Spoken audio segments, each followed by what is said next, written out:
Gracias, querida comunidad, por permitirme dirigirme a todos ustedes. El tema que el día de hoy me han propuesto para compartir es realmente maravilloso, aunque claro que también tiene, digamos así, una problemática o un conflicto, porque al hablar de amor terrenal o humano y colocarlo delante del amor divino o de Dios, se puede hablar allí de puntos de conexión, pero también de contradicción o de oposición. Así que vamos a tratar ese tema y lo enfocaremos luego en la perspectiva del matrimonio, del sacramento del matrimonio.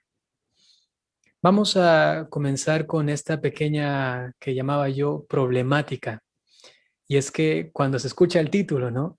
Eh, Amor terrenal versus amor divino, inclusive hasta en la propaganda o en el logotipo que se armó para luego compartirlo, se ponía el amor terrenal como con palabra, con letra, el tipo de letra, ¿no? Así normal, y el amor divino con una forma así como muy celestial, ¿no? Es como si fueran un poco opuestos. Esta es justamente la problemática. Podríamos preguntarnos, ¿realmente hay oposición entre un amor terrenal y un amor divino?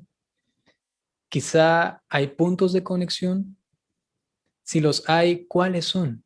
Y cuáles, en cambio, hay que purificar, quizá inclusive hasta abandonar. Intentemos abarcar esto de la siguiente manera. Tenemos que recurrir necesariamente al origen de todo, al Génesis. Allí se nos narra la creación. Esta creación viene del designio amoroso de Dios que en su amor tan grande, tan misericordioso, ha decidido desde toda la eternidad, en su inteligencia absolutamente perfectísima, crear al ser humano y crearlo bueno. Cuando Dios crea al ser humano, lo crea a su imagen y semejanza. Eso significa que tenemos atributos y cualidades muy parecidas a las de Dios. Por ejemplo, luego en la revelación conocemos que Dios es trino, es un Dios Trinidad, es decir, tres personas distintas, un solo Dios verdadero. Y cada una de esas personas tienen relaciones entre sí, es decir, que no son iguales y por eso pueden relacionarse. Justamente para que haya una auténtica relación, tiene que haber, eso se conoce en teología como oposición. Es decir, que no se puede dar un amor real de filiación si solamente hay dos padres o si hay solamente dos hijos. Tiene que haber un padre y un hijo, por ejemplo. La paternidad y la filiación, es decir, que tienen cierta oposición, porque el uno no es el otro, ¿no? Y cada uno de ellos, me refiero a la Trinidad, cada uno de ellos tienen ciertos atributos más propios por su ser, por su personalidad, que es distinta a la de la otra. Por ejemplo, el Hijo es distinto al Padre y al Espíritu Santo. Eso es interesante. Podemos decir que Dios nos ha creado a su imagen y semejanza porque tenemos una relación con la divinidad, es decir, con la Trinidad, también de una forma trinitaria en nosotros, o mejor dicho, tripartita. ¿A qué me refiero? El ser humano es cuerpo, alma y espíritu. Así nos lo dice San Pablo. Cuerpo, alma y espíritu.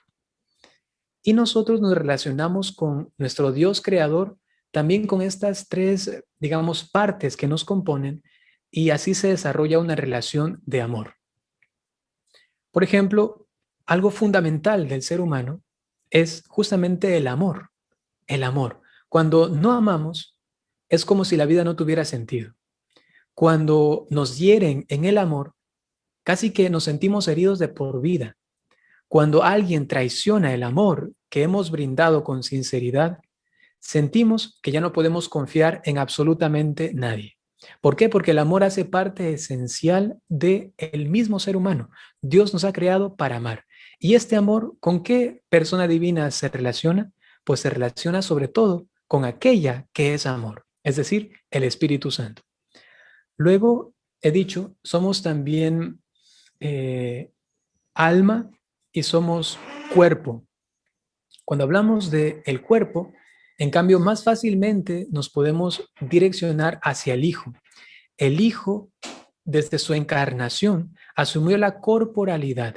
Él se hizo carne como nosotros y entonces nosotros aprendimos de Él, pero Él nos ha enseñado claramente quién es Dios su Padre por medio de su palabra. Siempre hablamos de la palabra bendita del Señor. Hablamos de que queremos escuchar su palabra. ¿Quién es esa palabra? El mismo Hijo, Jesucristo. Es decir, que nosotros, he dicho primero, hemos sido creados para amar, pero también hemos sido creados para escuchar la palabra que es el Hijo, es decir, para encontrar la verdad, porque la palabra solamente tiene valor y tiene cualidad en cuanto y en tanto es veraz, es decir, es una verdad. El ser humano entonces está insatisfecho hasta que no encuentra la verdad que le colme, que le llene realmente. Por eso entonces el ser humano ha sido creado para amar, para buscar la verdad. Pero también el ser humano tiene un alma, es decir, el ser propio de él, lo que le hace ser. Es más, cuando nosotros morimos, decimos, ocurre la separación del cuerpo y del alma. Es decir, que el cuerpo se queda aquí pudriéndose, comida para gusanitos, y el alma va a la presencia de Dios para ser, digamos así, ajusticiada por Dios. Entra en un juicio, ¿no? Y es un juicio de misericordia, lo conocemos.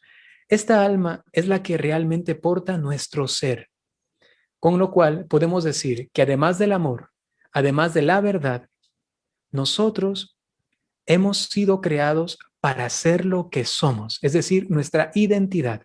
El ser constituye también algo fundamental del ser humano. Sin amor, sentimos que esta vida no tiene sentido. Sin verdad, sentimos que esta vida no tiene lógica. Sin el ser, sin la identidad, sentimos que nosotros no somos para este mundo, no cuadramos en este mundo, no servimos. Aquí yo para qué estoy, no entiendo cuál es el rol de mi vida. Esas tres cosas, entendidas así, constituyen estas búsquedas fundamentales, esenciales del ser humano. Eso lo vemos desde la misma creación.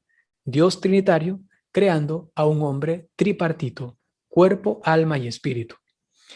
Esto nos enseña algo radicalmente hermoso, fundamental también, y es que el ser humano, aun cuando es criatura, porta en sí mismo condiciones que le llevan a encontrar el amor, a encontrar la verdad y a encontrarse a sí mismo. Con lo cual tenemos que decir que el amor humano o el amor terrenal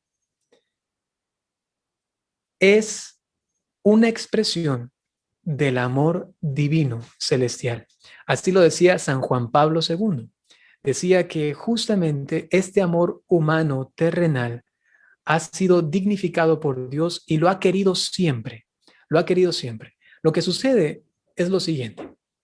Es que lamentablemente el amor humano y terrenal de a poco ha ido entremezclándose, o si se quiere decir así, embarrándose con el pecado. Y entonces la condición humana herida por el pecado hace que estas tres, digamos así, metas queden luego lamentablemente heridas también. Y entonces el amor humano queda herido, la verdad humana queda herida y el ser, la identidad humana también queda herida. Eso lo vemos en un sinfín y sin número de ejemplos actuales. Por un lado del amor, pues lo sabemos, por allí con banderas de amor, matando a niños en el aborto. Por acá con banderas de verdad y sin embargo ideologizando a niños. También la sociedad anda con banderas de identidad. Por ejemplo, esto de la ideología de género también, diciendo, bueno, el ser humano tiene la capacidad de elegir lo que es cuando quiere y donde quiere. Esto lo que está haciendo es robándole al propio ser humano la capacidad de conocerse a sí mismo. Eso le está robando la identidad a niños y jóvenes que luego van a estar traumatizados y que al no reconocerse quiénes son, van a ignorar su valor. Ignorándolo, se pueden vender por cualquier plato de lenteja, ¿no? Es lo que sucede actualmente. Con esta introducción, digamos así, amplia de este panorama del ser humano, podemos luego enfocarnos concretamente a este amor que hemos mencionado, el amor terrenal. Y si realmente hay un versus amor divino, realmente hay un conflicto, hay una lucha, una pugna, pues veamos. Desde el punto de vista que he mencionado, desde el Génesis y desde el punto de vista teológico trinitario, tenemos que decir que más bien hay una elevación, hay una complementariedad que eleva, que hace posible que estos atributos del ser humano, concretamente este amor, sea puesto en un lugar todavía mucho más alto. Si bien es cierto, como lo mencionaba antes, este amor está herido por el pecado y por esto es que nos encontramos con tantas falacias, errores y muchos derivados de esto que nos llevan a pensar que el amor es puro sentimiento, es algo puramente genital, es algo puramente de, yo qué sé, empatía, y esto está alejado del auténtico amor que nos ha venido a revelar el Señor. El amor terrenal, entonces, se presenta ante el cristiano como una posibilidad de llegar a una ascensión de este por medio de la gracia que Dios da para elevarlo. Esto luego, localizándolo, focalizándolo concretamente en el amor del matrimonio, es algo hermosísimo. Veamos qué es lo que nos dice la liturgia en este punto. Justamente yo he preparado aquí unos textos que nos van a ayudar a iluminar esto que he estado diciendo. Por un lado, los que ya están casados, los que han recibido el sacramento del matrimonio, van a recordarse de esta oración, que la escucharon el día de su matrimonio. Si no la recuerdan, pues atentos, porque esto es algo maravilloso, que la liturgia lo ha condensado de esta manera. Este amor tan grande, maravilloso, entre el amor humano y el amor divino. Dice, por un lado, la bendición nupcial. Esta bendición nupcial se hace después del Padre Nuestro. No sé si ustedes lo recuerdan. Se rezaba el Padre Nuestro en su boda, en su matrimonio, y después el sacerdote imponía las manos sobre ustedes y realizaba una oración larga. Dentro de esta oración nupcial dice lo siguiente. Atentos. Miren qué hermoso. Oh Dios, que con tu poder creaste de la nada y desde el comienzo de la creación hiciste al hombre a tu imagen y le diste la ayuda inseparable de la mujer. Por aquí ya comienza a hablar acerca de esta imagen de la que hemos hablado hace un momento. Y luego de aquel hombre solitario que recibe una compañera, que luego se complementan y constituyen un amor perfecto. Eso es algo importante que también se debe mencionar. El amor humano, el amor de pareja, entonces está dentro del designio de Dios. Aún no, ojo a esto, en la creación aún no elevado a un amor tan grande como el amor de caridad, el amor de abnegación, el amor divino. Solamente amor humano. Le diste la ayuda inseparable de la mujer. Podemos decir con esto entonces que entre las relaciones humanas, inclusive de solo amor humano, es capaz de hallar en esto una felicidad, un bien, algo hermoso. Se puede encontrar, por supuesto. Ya veremos que esto, que es hermoso, que es bueno, sin embargo, hay que elevarlo todavía más. Y esa es justamente la propuesta del matrimonio. Cuando, por ejemplo, hablamos nosotros en una catequesis del sacramento, tenemos que enfatizar en esto, que si bien es cierto el amor humano es hermoso y me puede dar cierta felicidad, ahora imagínate si esto tú lo unes al amor divino, si eres capaz de poner en las manos de Dios tu amor de pareja y que Él lo sublime. Esto debería hacer que los novios se, se llenen de corazoncitos, ¿no? ahí los ojos, mirándose el uno al otro. Si ya te amo así, si ya te amo así humanamente, ahora ¿cómo va a ser con la bendición sacramental? Cuando Dios nos da esta forma de amar todavía mucho más grande. Digo esto porque yo conozco sociedades donde muchos no se casan, por ejemplo, ¿no? Y dicen, bueno, sí, nosotros no estamos casados, igual nos amamos, somos fieles, tenemos ya nuestros hijos, los educamos, no necesitamos del sacramento del matrimonio. Esto es porque, si bien es cierto, ellos encuentran un bien allí, porque este amor humano tiene un bien, pero no saben de lo que se están perdiendo. Y por otro lado, están ignorando el querer y la voluntad de Dios. Son dos cosas fundamentales que le hacen luego a esta pareja caer en pecado mortal, porque rechazan la voluntad de Dios y no aceptan este regalo tan grande para elevación de su propio, de su mutuo amor. Entonces dice la oración, y le diste la ayuda inseparable de la mujer, de modo que ya no fuesen dos, sino una sola carne, enseñándonos que nunca será lícito separar lo que quisiste fuera una sola cosa. Es decir, que desde el principio Dios quiso que fuesen una pareja, que sean una sola carne. Se está refiriendo esto a nivel íntimo, pero también a nivel de convivencia, que sea el uno para el otro, ¿no? Y luego sigue lo siguiente, miren qué hermosísimo.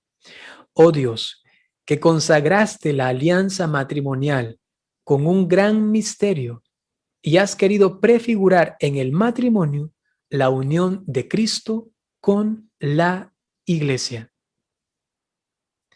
Oh Dios, que unes la mujer al varón y otorgas a esta unión establecida desde el principio, miren qué hermoso, siempre se remonta al origen, al génesis, a la creación. Es decir, a esta base en la cual ha sido creada el ser humano. La única bendición que no fue abolida ni por la pena del pecado original, ni por el castigo del diluvio.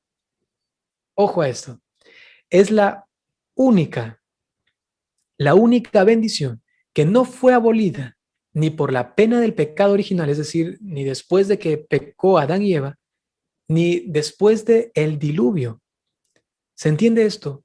Es decir, que Dios lo presentó en su inteligencia, digamos así humanamente hablando, para que sea algo para toda la historia de la humanidad. Este amor de pareja. Ojo a esto, todavía no se habla de el sacramento, se está hablando solamente de la unión de los dos. Luego es que ya se toca este punto del sacramento. Por ejemplo, veamos lo que dice el prefacio. Aquí se ve claramente ya cómo Dios eleva esto que ha querido desde el principio, esto que ha bendecido, esta base que ha sido la que constituye al ser humano, la que le capacita para amar, aun cuando todavía humanamente o terrenalmente, esto para elevarlo en un momento determinado de la historia. Por eso dice el prefacio del matrimonio. Ojo a esto, dice, porque al hombre creado por tu bondad lo dignificaste tanto que has dejado la imagen de tu propio amor en la unión del hombre y de la mujer. Y aquí solo se está hablando de esta unión, todavía no de matrimonio. Se está hablando de esta unión que has dejado entonces en este amor de varón y de mujer. Es la imagen del propio amor de Dios. ¡Wow! ¡Qué hermosísimo! Y luego dice, y al que creaste por amor y al amor llamas, es decir, al ser humano, a la pareja, le concedes participar en tu amor eterno. Miren, aquí ya comienza a entrar la unión entre este amor humano terrenal que luego se comienza a unir al amor divino, al amor de Dios. Dice, le concedes participar de tu amor eterno. El ser humano va aprendiendo a amar ya como Dios.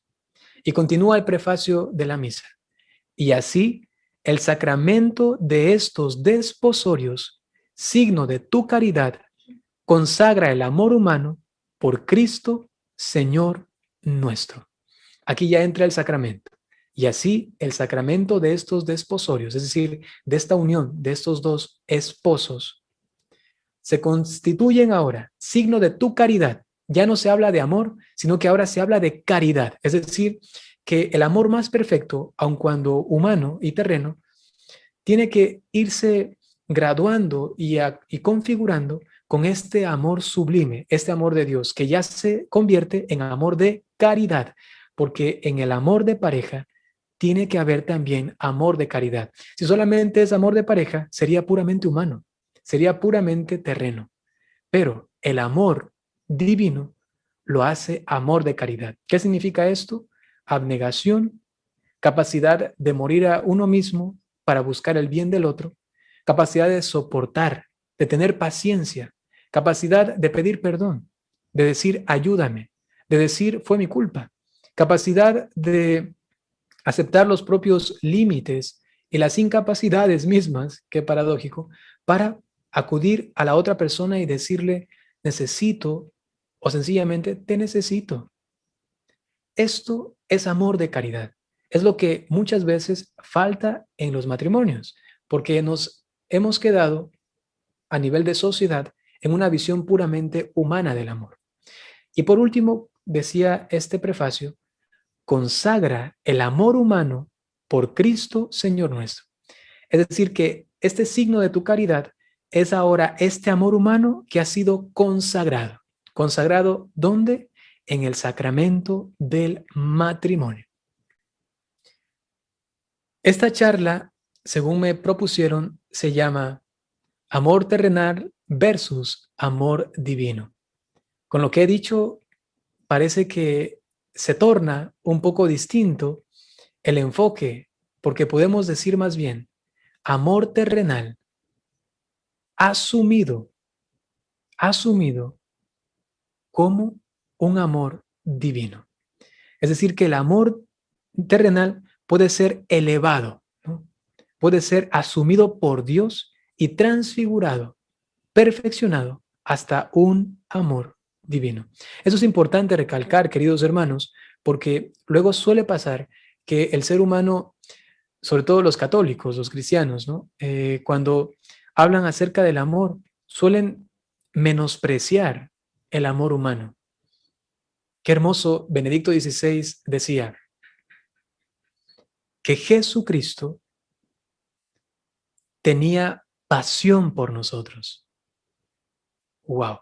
Cuando dijo esto, él, todo un teólogo, algunos saltaron y dijeron, pero ¿cómo va a hablar Benedicto XVI de un amor pasional de Jesucristo? ¿Cómo va a decir eso, no? Y él luego lo supo defender y ahora se ha convertido también en una forma de predicación. Tenemos que hablar de este amor pasión que tenía Jesucristo. Es que él, asumiendo nuestra naturaleza humana, ha dignificado también el amor humano. Ha dicho, este amor humano con el cual ustedes aman, yo al hacerme humano, asumiendo también este amor, les voy a demostrar que puedo, obviamente, perfectamente, perfectísimamente, llevar este amor humanamente ordenado a tal punto de que podamos ser un signo de este amor divino. Y todavía más luego, él, que tenía la gracia capital, él era la gracia capital, es decir, que tenía toda la gracia en sí mismo, él hizo que este amor humano, manifestado por su humanidad, eso es importante, por su humanidad, sea reconocido por el mundo entero. Así se ama, pero no es una renuncia a mi amor humano para adoptar una especie de amor divino. Nos convertiríamos en Dios, pero dejaríamos de ser humanos. Y eso es contra nuestra naturaleza, contra natura. Nosotros nunca vamos a dejar de ser humanos, pero vamos a asumir luego esta gracia de la divinización, con lo cual Cristo en el cielo nos va a amar ahora eternamente a nosotros, también con un corazón humano. Y he ahí la devoción tan hermosísima del Sagrado Corazón de Jesús. ¿Por qué se ha esparcido tan rápidamente esta devoción? Porque nos identificamos, porque al ver el amor divino manifestado en el corazón humano de Jesucristo. Ojo a esto, cuando celebremos la misa del Sagrado Corazón de Jesús, fíjense que se habla allí de un corazón humano en las oraciones y en el prefacio. Eso es también importante. Cristo nos manifiesta que nuestro amor humano tiene que ser elevado. Prácticamente ese es el mensaje de esta charla, de esta reflexión, queridos hermanos. Y lo enfatizo tanto para que aprendamos a reconciliarnos con nuestro amor humano. Aprendamos a tener otra perspectiva, otra visión de la capacidad que tengo yo para asemejarme a Dios y para ser un signo también de este amor manifestado en Cristo, pero que luego al yo hacerme cristiano, también lo manifiesto en mi vida. Y luego, disculpen que redunde tanto, luego manifestado en su caso, como parejas, como matrimonio, en su unión conyugal. Allí este amor divino. Solamente para terminar, quisiera darles algunas recomendaciones, queridos hermanos, para aprender a reconciliarnos con este amor humano y luego presentarlo al Señor para que Él con su gracia pueda elevarlo. Y esto concretamente en el amor de pareja. Primero, si quieres amar, tienes que dejarte amar por Dios. Eso es lo primero de todo. San Juan nos dice que el amor no consiste en que nosotros hayamos amado a Dios, sino en que Él nos amó primero. Entonces, reconocer mi capacidad de amor es dejarme amar. Eso es lo primerito. Es decir, que inclusive en la pareja tenemos que aprender a dejarnos amar por el otro. Porque si bien es cierto, a veces hay una mujer que está muy preocupada, muy laboriosa, diligente, pero solamente hacia el otro, hacia el otro, hacia el otro, pero no tiene tiempo para dejarse amar y está solamente con sus hijos haciendo la comida, educándoles como pueda y según tiene las capacidades y los recursos, tiene que ir al trabajo, regresa, atiende a su esposo, le da lo que necesita, le da al otro, le da así, y está solamente hacia afuera, y no dedica tiempo para dejarse amar. Eso puede ser muy perjudicial, porque a la final se convierte solamente como en una trabajadora ad extra, se llama esto, ¿no?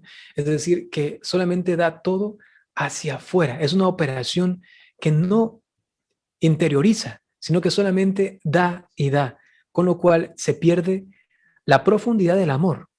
En cambio, cuando uno se deja amar, uno aprende a discernir también la forma como ama, porque el dejarse amar es una confrontación con la manera con que yo amo. Cuando yo me dejo amar por alguien, luego digo, wow, qué bonito, qué bien se siente. ¿Será que yo también estoy dando esto a la otra persona? O me siento halagado por sus palabras, por sus gestos. Me siento amada o amado. ¿Será que la otra persona también se siente amada cuando yo realizo lo que realizo? Es decir, que dejarse amar no es otra cosa que confrontar el propio amor y además llenarse de ese amor que uno recibe para dar un amor de calidad al otro. Es lo que quiere hacer Dios con nosotros. Déjate amar, déjate amar. Y esto se debe hacer individualmente, pero también en pareja. Individualmente con Dios y en pareja delante de Dios. Por ejemplo, yendo al Santísimo, yendo al Sagrario y decirle al Señor, quiero, hoy solamente quiero que me ames. Eso sería una oración que podría durar unos 30 años de toda tu vida. Solamente dedícate a eso. Señor, hoy vengo ante ti a que me ames. Aquí estoy. No quiero pedirte otra cosa. No quiero pedirte nada. Solamente ámame. Y esto lo hacemos por sanación, por defensa y por caridad. Por sanación porque tenemos heridas. Y este amor recibido por Dios las va sanando.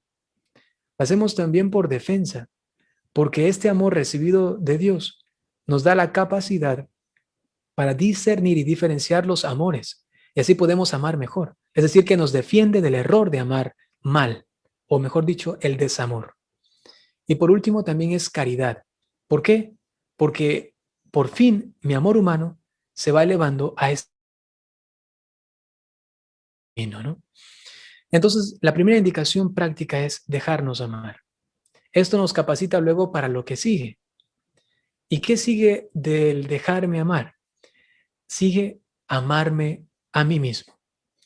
Amarme a mí mismo significa que he comprendido cuánto Dios me ama, que no puedo hacer otra cosa que continuar con ese amor que Él me tiene. Sencillamente eso. Dios, ¿por qué me creaste? Porque me amas.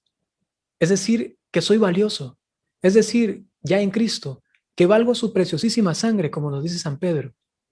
A la final, no puedo hacer otra cosa que reconocer mi valor, que amarme. Es lo que decía San Agustín. Cuando íbamos a comulgar, se me venía siempre esta frase de San Agustín, sobre todo cuando era seminarista e íbamos con unos hermanos de comunidad. Decía él, ¿no? Reconoce lo que comes valorando su precio para que reconozcas tu propio valor. Qué hermosísimo.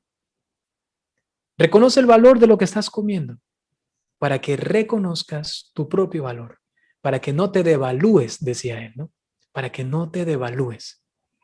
Esto es justamente reconocer este amor tan grande que Dios nos tiene, que nos capacita a amarnos a nosotros mismos. Eso es fundamental para el amor al prójimo. Es lo típico que siempre se ha mencionado, pero quizá visto desde una perspectiva todavía mucho más hermosa, más profunda. ¿Qué significa entonces luego amar al hermano, amar al prójimo? Reconocer el valor que hay en mí, en el otro. Sencillamente eso. ¿Y qué significa amar a mi pareja? Reconocer que el amor que hay en mí y que hay en el otro ha llegado a tal grado de unión que ya es un mismo, solo y único valor. Los dos constituimos el objeto del amor que Dios nos ha tenido desde la creación hasta su muerte en la cruz. Esto es, no puedo decir otra cosa que maravilloso, hermosísimo. Queridos hermanos, ¿cuál es la invitación del día de hoy? A partir de todo lo que les he dicho, haciendo un pequeño resumen. Pues que, si bien es cierto, se podría hablar de una confrontación entre el amor terreno y el amor divino, sobre todo este amor terreno herido por el pecado, este sí que es puramente rastrero, ¿no? Este amor que es puramente bajo, pero existe otra forma de amor, el amor terreno y humano, que ha sido querido por Dios desde la creación y que ha querido dignificarlo y elevarlo por el sacramento, en el caso de la unión de pareja, el sacramento del matrimonio, y el amor universal por el amor de caridad. Sin embargo, en el amor del matrimonio también hay amor de caridad, y se tiene que manifestarse, tiene que ser un signo del amor divino. ¿Cómo logramos hacer esto? Hemos dicho que tenemos que dejarnos amar por Dios, tenemos que amarnos a nosotros mismos y amar a los demás con este amor que es fundamental y base, fontal, el amor de Dios. Desde allí, en esa perspectiva, el amor de pareja tiene otro sentir, otro sabor, otro brillo, otro color, porque sencillamente ya no es una especie de negación de una parte mía, sino más bien es una entrega total de mi ser, de lo que soy, a la otra persona, tocado por este eh, tinte, este pincelazo que viene de el amor de Dios. Eso sería, queridos hermanos, lo que les quería compartir el día de hoy.